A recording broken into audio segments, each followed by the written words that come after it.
Welcome guys, Khalsa education आपके YouTube channel पर आप सभी का स्वागत है। तो मैं उम्मीद करता हूं कि आप सबकी एग्ज़ाम्स की प्रिपरेशन बहुत अच्छी चल रही होगी। हमारे पास अभी 2 मंथ बचे हैं एग्ज़ाम में।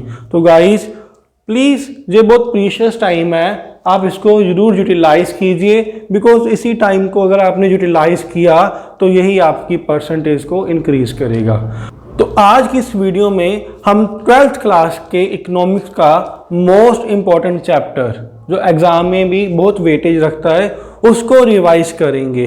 तो अगर आप हमारे चैनल पे न्यू हैं, आपने अभी तक चैनल सब्सक्राइब नहीं किया, चैनल सब्सक्राइब कर लीजिए, बेल आइकन प्रेस कर लीजिए ताकि हमारी नोटिफिकेशन आप तक पहुंचती रहे। तो आइए आज का सेशन स्टार्ट करते हैं। सेशन स्टार्ट करने से पहले आपके मोटिवेशन के लिए कुछ लाइन्स। मुश्किलों से भाग जाना आसान होता है। मुश्किलों से भाग जाना आसान होता है। हर पहलू जिंदगी का इम्तिहान होता है। डर के भाग जाने वालों को मिलता नहीं कुछ जिंदगी में। डर के भाग जाने वालों को मिलता नहीं कुछ जिंदगी में। लड़ने वालों के कदमों में जहान होता है। लड़ने वालों के कदमों में जहान होता है। तो अगर आप इसी स्पिरिट के साथ अपनी प्रिपरेशन करेंगे तो आप जरूर अपने एग्जाम में अच्छा स्कोर करेंगे और अपने सुपने, अपने ड्रीम्स को जरूर आप अचीव करेंगे। तो आइए स्टार्ट करते हैं आज का सेशन। तो आज हम इकोनॉमिक्स के जिस चैप्टर को स्टडी करेंगे उसका नेम है नेशनल इनकम। तो गाइस, हमारी जो माइक्रो इकोनॉमिक्स की बुक है उसमें हमारा 2nd, 3rd एंड 4th जो चैप्टर है वो तीनों चैप्टर हमारे नेशनल इनकम से रिलेटेड है। तो आज इस क्लास में हम समझेंगे कि नेशनल इनकम होती क्या है, नेशनल इनकम की डेफिनेशन क्या है। तो नेशनल इनकम की डेफिनेशन ब्लैक बोर्ड पर लिखी हुई है।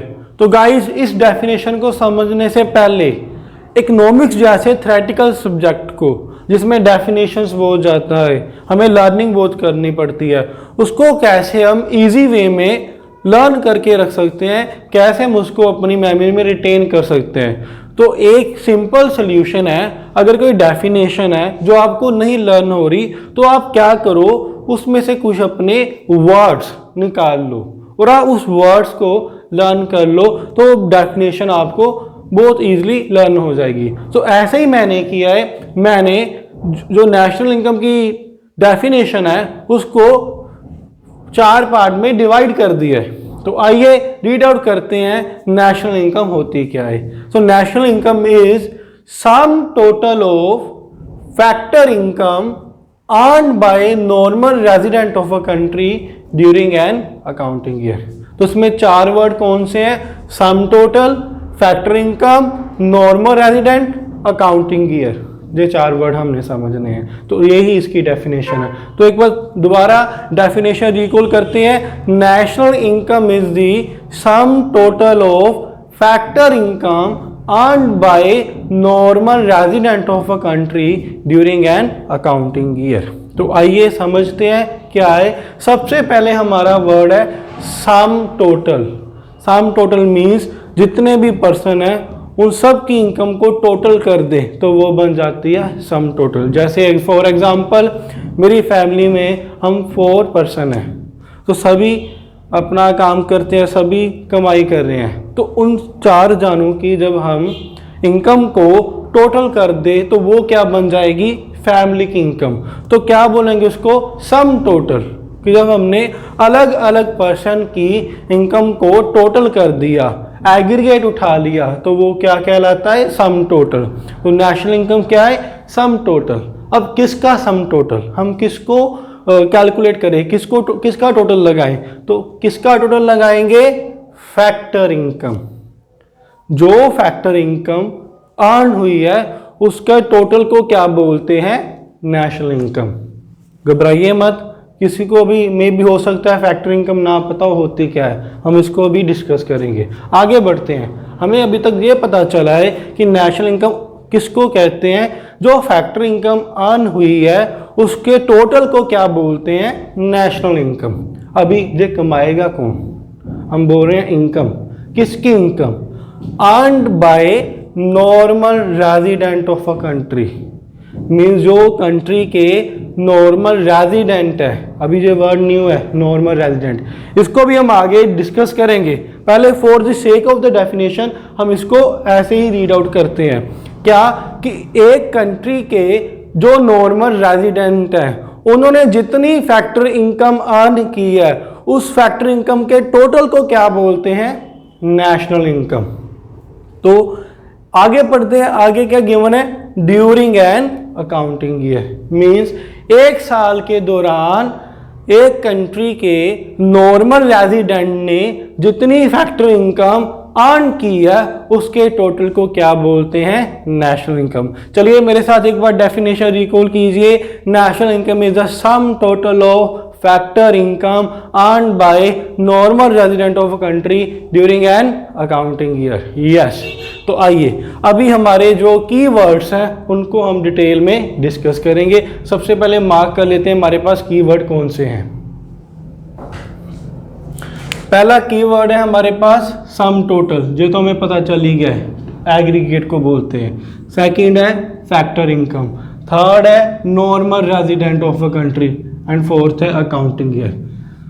अभी सम टोटल को तो हमें पता चल गया, एग्रीगेट कर देना है। एग्रीगेट जितने पर्सन हैं, जितने नॉर्मल रेजिडेंट हैं, उनकी फैक्टर इनकम को टोटल कर देंगे, that is a sum total. और अकाउंटिंग ईयर भी हमें पता चल गया है। अगर आप आर्ट्स के स्टूडेंट हो तो आपके लिए अकाउंटिंग वर्ड न्यू है, बट अगर आप कॉमर्स के स्टूडेंट हो, अकाउंट्स आपके पास सब्जेक्ट है, तो आपके लिए ये वर्ड न्यू नहीं है। अकाउंटिंग ईयर मीन्स हमारा ईयर जो स्टार्ट होता है 1 अप्रैल ऑफ द ईयर और एंड कब होता है? अप टू 31 मार्च। इसको बोलते हैं अकाउंटिंग ईयर। एक हमारा ईयर होता है 1 जनवरी टू 31 दिसंबर, ये हमारा होता है कैलेंडर ईयर। बट जो साल अप्रैल में स्टार्ट होकर मार्च में ख़त्म होता है वो होता है अकाउंटिंग ईयर। तो हमने अपना ये दो कीवर्ड, एक तो सम टोटल और एक अकाउंटिंग ईयर सीख लिया है। अभी दो कीवर्ड्स बचे हैं, that is a factor income क्या होती है और नॉर्मल रेजिडेंट किसको बोलते हैं। अभी हम इसको डिस्कस करेंगे। तो अभी समझते हैं फैक्टर इनकम्स क्या होती है। मैंने एक डायग्राम ड्रॉ किया है गाइस, ड्राइंग पर मत जाना, मेरी ड्राइंग बहुत कमज़ोर है, आप देख ही रहे हो। तो मैंने जस्ट आपको समझाने के लिए ये ड्रॉ किया है। हमें मालूम है इकोनॉमी में हमारे 4 सेक्टर्स होते हैं। First one is producer sector, second is house hold sector, third government sector and fourth rest of the world. तो हमारे पास अभी 2 सेक्टर है, एक है प्रोड्यूसर सेक्टर मींस जो प्रोडक्शन कर रहा है, और एक है हाउस होल्ड सेक्टर जो क्या कर रहा है? गुड्स को कंज्यूम कर रहा है। जैसे रिलायंस, टाटा, ये सभी क्या है? Producer sector. तो हम सब क्या है? हम है हाउस होल्ड सेक्टर। ये गुड्स बनाते हैं, हम इनके गुड्स कंज्यूम करते हैं। तो फैक्टर इनकम क्या होती है? जो प्रोड्यूसर सेक्टर है वो हाउस होल्ड को जो पेमेंट्स करता है, पेमेंट करता है किसकी? For use of factor services. जो factor services household sector producer sector को जो फैक्टर सर्विसेज दे रहा है, उसके रिटर्न में जो producer sector household sector को पेमेंट कर रहा है उसको बोलते हैं फैक्टर इनकम। तो भी एक बार इसकी डेफिनेशन बनाने की कोशिश करें तो क्या बनेगी? Factor incomes are the payments made by the producer sector for use of factor services to the household sector. कि जो प्रोड्यूसर सेक्टर पेमेंट्स कर रहा है हाउस होल्ड सेक्टर को for the use of factor services providing by the household sector, उसको बोलते हैं factor income. अभी जो फैक्टर सर्विसेज क्या होती है, तो आइए समझते हैं फैक्टर ऑफ प्रोडक्शन क्या होता है। तो जैसे देखिए कोई भी बिजनेस है, उसको अपना बिजनेस चलाने के लिए 3 फैक्टर्स चाहिए, that is the factors of production. वो क्या होते हैं? वो होते हैं लैंड, लेबर एंड कैपिटल। कोई भी बिजनेस स्टार्ट करना है, कोई भी बिजनेस रन करना है, किसी भी बिजनेस को एक्सपैंड करना है, हमें इन सभी के लिए ये 3 फैक्टर्स रिक्वायर्ड होते हैं। First one is land, labour capital, काम करना है, काम करने के लिए स्पेस चाहिए, जगह चाहिए, डेट इज अ लैंड। वो कहाँ से मिलेगी हमें? सोसाइटी से। सेकंड, लेबर, एम्प्लॉयज़ चाहिए, लेबर चाहिए हमें काम करने के लिए, वो घर से तो आएगी नहीं, हमें सोसाइटी से ही मिलेगी। थर्ड, कैपिटल, पैसा। जिस बिजनेसमैन के पास पैसा नहीं होता वो क्या करता है? वो अपने शेयर्स इशू करता है, डिबेंचर्स इशू करता है, बैंक लोन लेता है, पब्लिक से बोरिंग करता है। तो पैसा कहाँ से आ रहा है? पैसा भी हमें सोसाइटी से ही रिसीव हो रहा है। तो ये तीनों सर्विसेज को क्या बोलते हैं? Factor of production. तो जो हाउस होल्ड सेक्टर्स है वो ये तीनों सर्विसेज देता है, किसको? प्रोड्यूसिंग सेक्टर को। जो प्रोड्यूसिंग सेक्टर है वो तीनों ये सर्विसेज रिसीव करता है हाउस होल्ड सेक्टर से। तो इन सर्विसेज को इंजॉय करने के बदले जो पेमेंट कर रहा है producing sector household sector को, उसको बोलते हैं फैक्टर इनकम। हमने डेफिनेशन में भी क्या पढ़ा था कि प्रोड्यूसिंग सेक्टर जो पेमेंट्स कर रहा है, क्या थी definition? Payments made by the producing units to किसको? Household sector for the use of factor services. जो फैक्टर सर्विसेज ने यूज किया है उसके बदले में वो जो पेमेंट कर रहा है, that is a factor income. तो अभी फैक्टर इनकम क्या होगी? फैक्टर इनकम का क्या मतलब है? फैक्टर इनकम क्या होगी? अगर कोई लैंड रेंट पे ले रहा है तो वो क्या पे कर रहा है? वो पे कर रहा है रेंट। तो रेंट क्या है? Factor income. लेबर आकर काम कर रही है और बदले में उसको क्या मिल रही है? सैलरी मिल रही है, जहाँ वेज मिल रही है, जहाँ कोई उनको कमीशन मिल रही है, ये सभी क्या है? उनकी फैक्टर इनकम। कैपिटल, जो लोग बिजनेस में पैसा इन्वेस्ट कर रहे हैं उनको क्या मिल रहा है? उनको मिल रहा है इंटरेस्ट, उनको मिल रहा है प्रॉफिट। तो ये सब मिलके क्या बनती है? Factor income. House hold sector producing sector को जो फैक्टर ऑफ प्रोडक्शन प्रोवाइड कर रहा है और इनको यूज करने के बदले producing sector household sector को क्या पे कर रहा है? ये rent, salary, wage, interest, profit pay कर रहा है। तो इस सब को क्या बोलते हैं? Factor income. तो दोबारा से डेफिनेशन रिकॉल करते हैं नेशनल इनकम की। Sum total of factor incomes, मतलब जो rent, salary, wage, interest, profit earn किया है उन सब का टोटल क्या कहलाती है? National income. तो आई होप फैक्टर इनकम्स क्या होती है आपको क्लियर होगा। अभी एग्जाम में एक मेन डिफरेंस आता है, difference between factor income and transfer income. Transfer income आप ऑलरेडी पढ़ चुके हो अपनी टर्म 1 में, बैलेंस ऑफ पेमेंट का चैप्टर, गवर्नमेंट बजट का चैप्टर, उसमें हमें ये मिलता था। बैलेंस ऑफ पेमेंट में हम करंट अकाउंट बनाते थे, उसमें ये टर्म आती थी ट्रांसफ़र पेमेंट, ट्रांसफ़र इनकम्स। तो अभी इस चैप्टर में 2 मार्क्स के लिए मोस्ट इंपॉर्टेंट क्वेश्चन बनता है difference between factor income and transfer income. जहाँ कोई टर्म दे देंगे, बताओ ये फैक्टर इनकम है कि ट्रांसफ़र इनकम है। तो समझते हैं फैक्टर इनकम क्या है। ये अर्न करनी पड़ती है, earned bye owner of factor of production. जो इनके मालिक होंगे उनको ये मिलेगी, जिसकी लैंड होगी और उसने वो लैंड रेंट पे दी किसी को, तभी रेंट रिसीव होगा। लेबर, मैं कहीं पर काम करूंगा तभी मुझे सैलरी मिलेगी। मैं अपना पैसा कहीं इन्वेस्ट करूंगा तभी मुझे इंटरेस्ट एंड प्रॉफिट मिलेगा। मींस इन फैक्टर्स के ओनर्स होंगे और वो अपने जो फैक्टर आगे किसी को रेंडर कर रहे हैं यूज़ करने के लिए, उसके रिटर्न में उनको जो पेमेंट्स मिल रही है that is a factor income. Means this is a 2 sided transaction. मैं किसी को लैंड दूंगा तभी मुझे रिटर्न में रेंट रिसीव होगा, पर मैंने अपनी लैंड किसी को दी नहीं, क्या मुझे रेंट मिलेगा? सो ये क्या अर्न करनी पड़ती है हमें। अपने पास जो हमारे पास सर्विस है वो रेंडर करेंगे किसी को तभी हमें वो रिसीव होगी। But transfer incomes are not earned. ये 1 साइडेड ट्रांजैक्शन होती है। जैसे कोई आपके बर्थडे पर गिफ्ट दे गया, गवर्नमेंट ने आपको स्कॉलरशिप दी, कहीं न किसी ने आपको पैसे ट्रांसफ़र किए, आपके रिलेटिव ने आपको पैसे ट्रांसफ़र किए। जैसे मोस्टली केसेस में होता है कि किसी परिवार का कोई बच्चा आउट ऑफ इंडिया जाकर अब्रॉड स्टडी कर रहा है, काम कर रहा है, तो वो वहाँ से पैसा ट्रांसफ़र करता है इंडिया में अपने फैमिली को, तो वो वन साइड ट्रांजैक्शन है। ठीक है जी।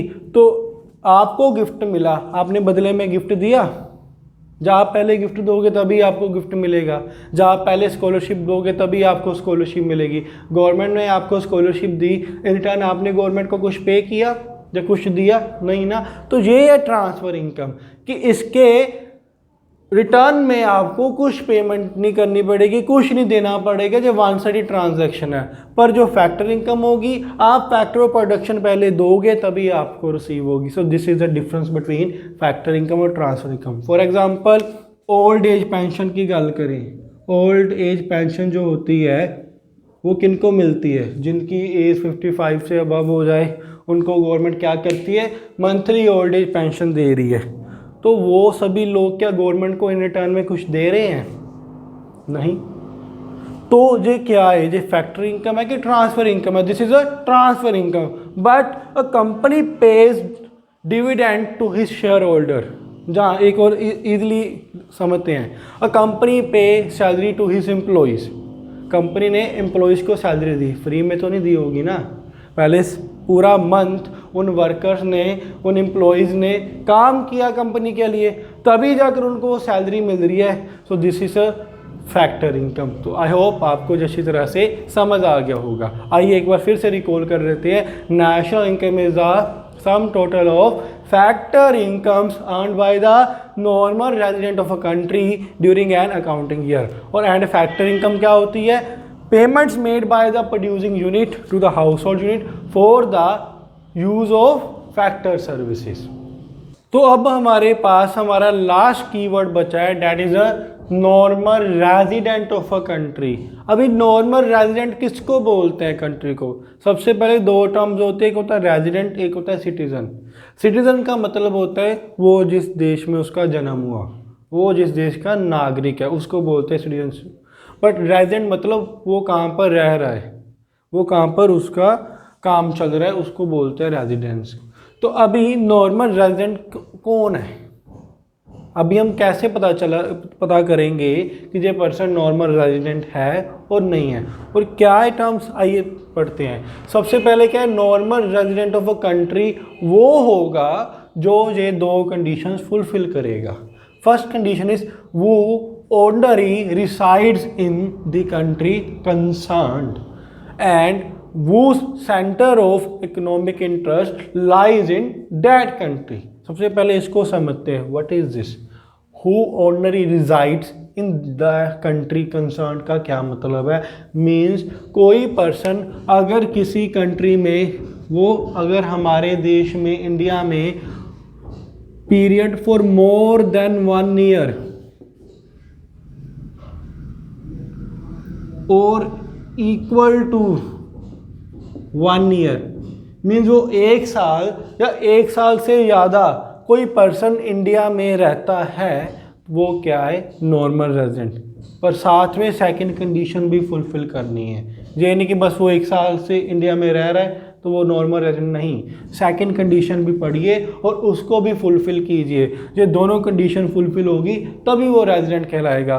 फर्स्ट कंडीशन क्या है कि कोई पर्सन अगर इंडिया में 1 साल या उससे भी ज़्यादा समय रह रहा है एंड साथ में ही उसका इकोनॉमिक इंटरेस्ट जहाँ पर है, मीन्स उसका कमाई का जरिया, रिसोर्स, जहाँ से उसे इनकम मिल रही है, चाहे वो प्रोडक्शन कर रहा है, चाहे वो किसी चीज़ की प्रोडक्शन कर रहा है, चाहे ट्रेडिंग कर रहा है, चाहे सर्विस दे रहा है, कोई भी काम है जिससे उसको पैसा आ रहा है, वो काम इंडिया में कर रहा है। जैसे मैं अभी पढ़ा रहा हूँ, मेरा इनकम सोर्स क्या है? ट्यूशन क्लासेस मैं जो पढ़ाता हूँ, तो मैं इंडिया में रह रहा हूँ, 1 साल से ज़्यादा समय हो गया मुझे यहाँ पर रहते हुए, और साथ में मेरा इकोनॉमिक इंटरेस्ट, मेरा कमाई का, मेरा इनकम का रिसोर्स भी इंडिया में ही है, तो I am the normal resident of the country.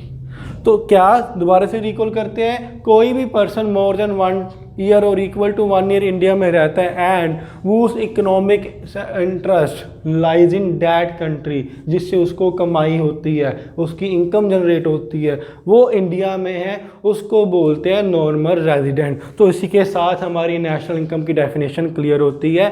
दोबारा से समझते हैं क्या था। नेशनल इनकम क्या है कि जो पर्सन इंडिया में रह रहे हैं 1 साल और इससे भी ज़्यादा समय से और उनका इनकम जनरेशन का सोर्स भी इंडिया के अंदर है, उनके द्वारा 1 साल के टाइम के बीच में जितनी factor income that is rent, interest, wage, commission, salary, profit, ये सभी अर्न की गई है, उस सभी के टोटल को क्या बोलते हैं? National income. दोबारा से रिकॉल कीजिए मेरे साथ सभी डेफिनेशन। आई होप आपको अच्छी समझ आ गई होगी और आपको लर्न भी हो जाएगी। आप मेरे साथ एक बार जल्दी से रिकॉल कीजिए सारा concept. National income is the sum total of the factor incomes earned by the normal resident of country during an accounting period. फिर आ गया factor income mean the payments made by the producing unit, किसको? To the household sector for the use of their factor services. Factor of production कौन से? Land, labour, capital. Factor of income कौन सी? Rent, interest, wage, salary, profit. और आगे factor income और transfer income में difference, वो earn करनी पड़ती है। Transfer income one way transaction होती है। फिर आ गया normal resident of country means a person who stay in the India for a period of more than 1 year or have economic interest lie in that country known as normal resident of country। जो 1 साल से कम समय में रह रहा है, जहाँ जिसका इकोनॉमिक इंटरेस्ट इंडिया में नहीं है, वो क्या कहलाएगा? Non resident of India.